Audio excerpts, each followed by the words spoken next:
காக்கும் கரை விநாயகருக்கு சரணம், பூண்டி மகானுக்கு அரோகரா. திருக்கோளூர் பெண் பிள்ளை ரகசியம் என்கின்ற அதி அற்புதமான வைணவ இலக்கியத்திலே நாம் மீண்டும் ஒன்றிணைவோம்.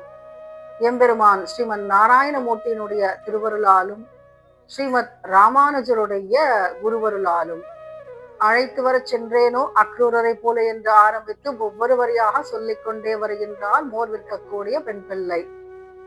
இதிலே நாம 37வது வரி வரைக்கும் பார்த்து விட்டோம் சென்ற அத்தியாயத்திலே. இப்பொழுது 38வது வரியை சொல்கின்றாள். அவன் மேனி ஆனேனோ திருப்பானாரை போலே என்று சொல்கின்றாள். யார் இந்த திருப்பானார்? 12 ஆழ்வார்களிலே 11வது ஆழ்வாராக வைணவ இலக்கியம் கொண்டாடும் திருப்பானாழ்வாரினுடைய வைபவம் இதிலே வெளிக்காண்பிக்கப்படுகின்றது. அவன் மேனி ஆனேனோ என்று ஏன் உரைக்கின்றால் மோர் விற்கக்கூடிய திருக்கோளூர் பெண் பிள்ளை. திருப்பானாழ்வார் திருமாலின் மார்பிலே மருவாக விளங்கக்கூடிய ஸ்ரீவத்சம் என்னும் மருவின் அம்சமாக பிறந்தவர். பாணர் குலத்தைச் சேர்ந்த தம்பதிகள் ஒரு கழனியிலே கண்டெடுத்து வளர்க்கின்றார்கள். சோழ மண்டலத்திலே திருச்சி உறையூரிலே. பாணர் குலம் என்பது தாழ்த்தப்பட்ட குலமாக கருதப்பட்ட காலம். அவர்கள் கோவிலுக்கு உள்ளே சென்று வழிபட அனுமதி கிடையாது.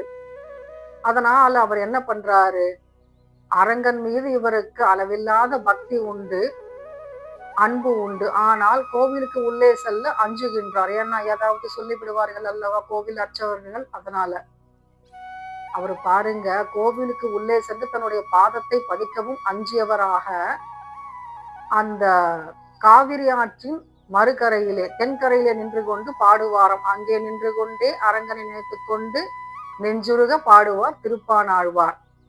கையிலே ஒரு யாழ் வைத்திருப்பார். அதனை மீட்டிக்கொண்டே அரங்கநாத பெருமானே என் உள்ளம் உறைபவனே என்று தன்னை மறந்த நிலையில் பரவசமாக பாடிக்கொண்டிருப்பார். இது அவருடைய நியமமான துண்டாக இருந்தது. இதை ஒவ்வொரு நாளும் செய்து கொண்டிருப்பார்.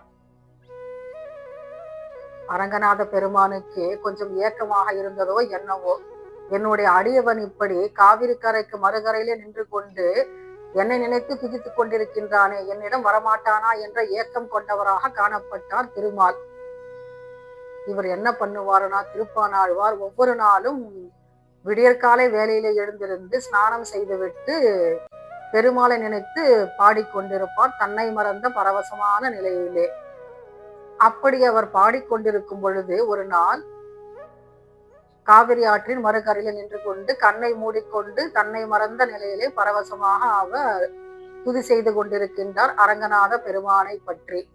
அப்பொழுது அரங்கநாத பெருமானுக்கு திருமஞ்சனம் செய்விப்பதற்காக பொற்குடம் ஒன்றை கொண்டு வருகின்றார். அங்கே அர்ச்சகராக பணிபுரிகின்ற லோகசாரங்க முனி என்பவர். அவருக்கு என்ன ஒரு தொழில் என்று சொன்னால், அவர் அர்ச்சகர் பணி செய்கின்றார். அரங்கநாத பெருமானை நீராட்ட வேண்டும் என்பதற்காக, பொற்குடத்திலே நீர் நிரப்பிக் கொண்டு வர வேண்டும் என்பதற்காக புறப்படுகின்றார் காவிரியை நோக்கி. இவர் நீரை மொண்டு விட்டார் திருமஞ்சன குடத்திலே. ஆனால் வரும்பொழுது எதிரே நின்று கொண்டு பாடிக்கொண்டிருக்கின்றார் திருப்பானாழ்வார் தன்னை மறந்த நிலையிலே. இவர் என்ன சொல்றாரு, ஐயா கொஞ்சம் வழி விடும் அப்படின்னு சொல்றாரு. ஒரு 2 தடவை கூப்பிடுறாரு, 3 தடவை கூப்பிடுறாரு. ஆனா இவருக்கு காதல விழலை. ஏன்னா இவருடைய நினைவு மொத்தமாக முழுவதுமாக அரங்கநாத பெருமான் மீது இருக்கின்றது. வெளியிலே அவருக்கு கவனம் செல்லவில்லை. மனதோ அல்லது அவருடைய புலன்களோ தன்னை மறந்த நிலையில அவர் இருக்கிறாரு. தியானம் போன்ற ஒரு ஆழ்ந்த நிலை. இவரா சொல்லி சொல்லி பார்க்கிறாரு, கூப்பிட்டு பார்க்கிறாரு, அதட்டி பார்க்கிறாரு லோகசாரங்க முனி. ஒன்றுக்கும் இவர் கண்ணை திறந்து பார்க்க மாட்டேன் என்கின்றார். சரி, ஆனா தாமதமாகின்றது அல்லவா, பெருமாளுக்கு நாம திருமஞ்சனம் செய்விக்க வேண்டுமே அப்படின்ற ஒரு எண்ணத்துல ஒரு சிறு கல்லை எடுத்து திருப்பானாழ்வாரின் மீது எரிகின்றார். அது அவருடைய நெற்றியிலே பட்டு ரத்தம் கசிகின்றது. அந்த ரத்தம் கசிவதனால் இவருடைய அந்த தியானம் கலைகின்றது. கண்ணை விழித்து பார்த்தால் எதிரே நின்று கொண்டிருக்கின்றார் லோகசாரங்க முனி. அரங்கநாத பெருமானை நீராட்டுவதற்காக தன் கையிலே திருமஞ்சன குடத்தை வைத்துக் கொண்டு நீரை வைத்துக் கொண்டு. இவருக்கு என்ன ஒரு கவலை பாருங்க திருப்பானாழ்வாருக்கு. ஐயோ, என்னுடைய இந்த நெற்றியிலே கல்பட்டு ரத்தம் கசிகின்றதே என்ற எண்ணம் வரவில்லை. பெருமாளுடைய கைங்கரியம் சிறிது நேரம் தடைபட்டு விட்டதல்லவா, என்னால் தாமதமாகி விட்டதல்லவா. எப்படிப்பட்ட பக்தன் பாருங்கள். தனக்கு அடிபட்டு விட்டதே என்று நினைக்கவில்லை மனது. பெருமாளுடைய திருமஞ்சனம் தாமதமாகின்றதே தம்மால் என்ற ஒரு உணர்வு வரப்பெற்றவராய், ஐயா மன்னித்து விடுங்கள் ஐயா என்று சொல்லி வழிவிடுகின்றார். இப்பொழுது அந்த திருமஞ்சன குடத்தை எடுத்துக்கொண்டு லோகசாரங்க முனி ஓட்டமும் நடையுமாக விரைகின்றார் கோவிலுக்குள்ளே, கருவறைக்குள்ளே அரங்கநாத பெருமானுக்கு திருமஞ்சனம் செய்விப்பதற்காக. ஆனால் பாருங்கள், ஒரு அதிசயம். அரங்கநாத பெருமானுடைய நெற்றியிலிருந்து ரத்தம் கசிந்து கொண்டிருக்கின்றது. அடியாரும் ஆண்டவனும் வேறு வேறு அல்ல என்பதை நிரூபிக்கக்கூடிய அத்தாட்சி, நிரூபணம் இது. திடுக்கிட்டு விட்டது லோகசாரங்க முனிக்கு. என்ன ஒரு தவறு செய்து விட்டோம், என்ன படி நாம் செய்து விட்டோம், எதற்காக அரங்கநாத பெருமானுடைய திருநெற்றிலிருந்து இப்படி ரத்தம் கசிகின்றதே என்ற ஒரு பயம் வந்துவிட்டது. ஏதேதோ செய்து பார்க்கின்றார், ஒன்றிற்கும் அந்த ரத்தம் கசிவது நிற்கவில்லை. அப்பொழுது இவர் என்ன பண்றாரு, மனது கொஞ்சம் துணுக்கென்று ஆகிவிட்டது, கொஞ்சம் கவலையாக போய்விட்டது. இன்று நம்மால சரியானபடி சேவை செய்ய முடியவில்லை அல்லவா. இதே எண்ணத்தோடு தூங்கப் போகின்றாராம். அப்பொழுது இரவிலே அரங்கநாத பெருமான் சொல்கின்றாராம், எதற்காக என்னை கல்லால் அடித்தாய் அப்பா, என்னுடைய நெற்றியில எப்படி ரத்தம் கசிகின்றது பார். நான் வேறு, திருப்பானாழ்வார் வேறு கிடையாது, 2 பேரும் ஒருவர் தானே. எதற்காக என்னுடைய அடியவனை கல்லை கொண்டு விட்டெறிந்தாய், அவனை கூட்டிக் கொண்டு வர வேண்டும். எப்படி கூட்டிக் கொண்டு வருவது என்று சொல்கின்றார் பாருங்கள் பெருமாள்.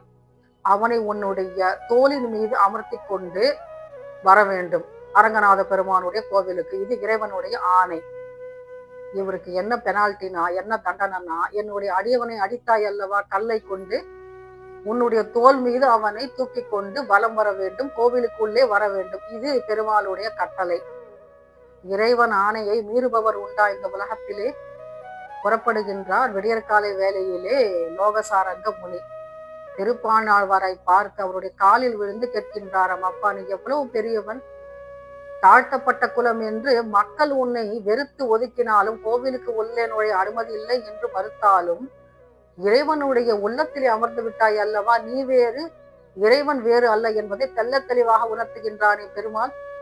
தயவு செய்து நீ என்னுடைய தோளின் மீது ஏறி அமர வேண்டும் என்று சொல்லும் பொழுது திருப்பாணாழ்வாருக்கு பாருங்க ஒரு பக்கம் ஆனந்தம். ஏன்னா பெருமாள் என்னை ஏற்றுக்கொண்டு விட்டார் அல்லவா. இந்த தாழ்த்தப்பட்டவனையும் பெருமாளுடைய நெஞ்சம் உவகையோடு ஏற்றுக்கொண்டது. இந்த பெருமிதம், இந்த ஆனந்தம் ஒரு பக்கம். ஆனால் என்ன இருந்தாலும் லோகசாரங்க முனி கோவில் பட்டர் அல்லவா, அவருடைய தோளின் மீது ஏறி தான் அமருவது, அதுவும் தாழ்த்தப்பட்டவன், இதை உலகம் ஏற்றுக்கொள்ளுமா சுவாமி, நான் வேண்டுமானால் நடந்தே வருகின்றேனே என்று சொல்லும் பொழுது லோகசாரங்க முனி அழுத்தம் திருத்தமாக சொல்கின்றாராம், அப்பா இது என்னுடைய ஆணை கிடையாது, இது பெருமாளுடைய ஆணை, திருவரங்கனுடைய அவன் இட்ட கட்டளை இது, நீ என்னுடைய தோளின் மீது ஏறி அமர வேண்டும் என்று தாழ்மையாக கேட்கும் பொழுது இவர் என்ன பண்றாரு, பயபக்தியோடு கண்களில் நீர் வழிய திருப்பானாழ்வார் லோகசாரங்க முனியினுடைய தோளின் மீது ஏறி அமர்ந்தவுடன் அவர் கோவிலுக்கு புறப்படுகின்றார். பக்தனை அவமானப்படுத்தியதற்கான தண்டனை இப்படி தோளின் மீது அமரச் செய்து கூட்டிக் கொண்டு வர வேண்டும் என்பது. கோவிலுக்குள்ளே வந்து விட்டார். அவருடைய உவகையை நம்மால வார்த்தையால சொல்ல முடியாது. அந்த ஆனந்த பரவசத்தை, அந்த இன்பச் சிலிர்ப்பை. ஏன்னா அவர் இதுகாரும் நான் தாழ்த்தப்பட்டவன், கோவிலுக்கு உள்ளே நுழைய அனுமதி கிடையாது என்பதனால் காவிரி ஆற்றின் மறுகரையில் நின்று கொண்டே கைகளை கூப்பியவாறு கண்களில் கண்ணீர் கசிய பக்தி பெருக்குடன் ஒவ்வொரு நாளும் அவர் நியமமாக திருவரங்கத்து பெருமானை நினைத்து நினைத்து நெஞ்சுருக பாடிக்கொண்டிருப்பார். இப்படி உள்ளே நுழைய அனுமதித்தது மட்டும் கிடையாமல் கோவிலின் கருவறைக்குள்ளே சென்று நம்மை விடுவார்கள் என்று அவர் கனவிலும் நினைத்து பார்த்திருக்கவில்லை. ஆனால் நடந்து விட்டது. இறைவன் நினைத்தால் எத்தகைய அதிசயம்தான் நிகழாது இந்த உலகத்திலே. இதை நிரூபித்து விட்டார் அல்லவா திருவரங்கத்து பெருமாள். கோவிலுக்கு உள்ளே வந்தவுடன் அவருக்கு ஆனந்த பாஷ்பம் கண்களிலே பொங்கியது. அவர் என்ன பண்றாரு, திருப்பானாழ்வார் பெருமாளை நினைத்து பாடுகின்றாராம். எப்படி அமலன் ஆதிப்பிரான் என்று கூறக்கூடிய அற்புதமான நூலை நமக்கு சமர்ப்பிக்கின்றார். இது 4000 திவ்ய பிரபந்தத்திலே அடங்கி இருக்கின்றது. வெறும் 10 பாசுரங்கள் தான். ஆனால் அவர் இறைவன் மீது வைத்திருந்த அன்பை நம்மால் அளவிட முடியாது. அது இந்த கடலை விடவும் ஆகாயத்தை விடவும் பெரியதாக இருக்கின்றது. பெருமாளை பார்த்தவுடன் அந்த பரவசத்திலே அவர் பாடுகின்றார். அவருடைய திருப்பாத கமலங்கள், அவருடைய ஆடை, அவருடைய திருவுந்தி கமலம், மார்பு, கழுத்து, தலை, கண்கள் என்று இப்படி பாடிக்கொண்டே வருகின்றார். அமலநாதிப்பிரான் அண்டர்கோன் அணியரங்கன் என் அமுதினை கண்ட கண்கள் மற்றொன்றினை காணாவே என்று பாடுகின்றாராம். இந்த கடைசி பாசுரத்தை பாடி முடித்தவுடன் அவர் ஜோதி ரூபமாக அரங்கனோடு ஒன்றாக கலந்து விட்டார். எத்தகைய அற்புதம் பாருங்கள். இதை பார்த்து கொண்டிருக்கின்றார் லோகசாரங்க முனி. அவர் செய்த தவம்தான் எத்தகையது. ஏன்னா ஸ்ரீவில்லிபுத்தூரிலே ஆண்டாள்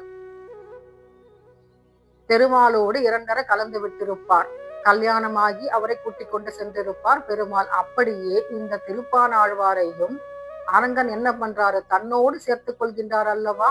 இப்பொழுது அவர் மேனி வேறு, திருப்பானாழ்வார் மேனி வேறு என்று நம்மால் சொல்ல முடியாது. யாரிடத்தில் அடக்கமாகி இருக்கின்றார் திருப்பானாழ்வார்? திருவரங்கத்து பெருமானுடைய திருமேனியில் அல்லவா தன்னை இணைத்துக் கொண்டு விட்டார் அவர். அதனால்தான் பாடுகின்றால் திருக்கோளூர் பெண் பிள்ளை, அவன் மேனி ஆனேனோ திருப்பானாரை போலே என்று. நம்மை ஏற்றுக்கொள்வது என்பதே மிகப்பெரிய விஷயம் இந்த உலகத்திலே பெருமாள். ஆனால் தன்னை அப்படியே ஜோதி ரூபமாக அல்லவா ஏற்றுக்கொண்டு விட்டார். தான் வேறு, தன்னுடைய பக்தன் வேறு என்பது வேறு கிடையாது, எல்லாம் ஒன்றே என்பதை தெல்ல தெளிவாக நிரூபித்த அற்புதமான நிகழ்வு இந்த 38வது வரி. 10 பாசுரங்கள் தான். ஆனால் அந்த 10 பாசுரங்களையும் ஏற்றுக்கொண்டு அந்த அடியவனையும் தன்னுள் ஏற்றுக்கொண்ட பெருமாளினுடைய வைபவத்தை நம்மால் வார்த்தைகளால் விவரிக்க முடியாது. எத்தனை நெஞ்சம் இருக்க வேண்டும், மிகப்பெரிய மனது இருக்கின்றதல்லவா பெருமாளுக்கு, திருவரங்கத்து பெருமானுக்கு.